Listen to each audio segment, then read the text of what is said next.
ಸಪ್ತಪದಿ ಸುತ್ತುವಾಗ ಹೆತ್ತವರು ಅಕ್ಷತೆಯ ಚೆಲ್ಲುವರು. ಮುತ್ತೈದೆಯಾಗಿರೆಂದು ಮಗಳಿಗೆ ಮಾತ್ರ ಅಲ್ಲಿ ಹರಸುವರು. ಮಗನೇನು ಪಾಪ ಮಾಡಿದ, ಅವನ್ಯಾವ ಶಾಪ ಬೇಡಿದ.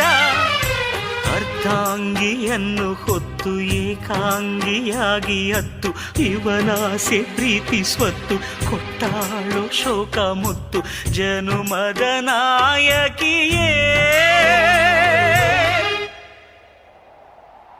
ಮುಷ್ಟಿ ಮಣ್ಣಿಗೆ ಋಣಮುಕ್ತಳಾಗಿ ಹಾರಿ ಹೋದ ಜೀವಜ್ಯೋತಿಯೇ, ಜೀವಜ್ಯೋತಿಯೇ ನನ್ನ ಒಂಟಿಯಾಗಿ ಬಿಟ್ಟು ಹೋದೆಯಾ.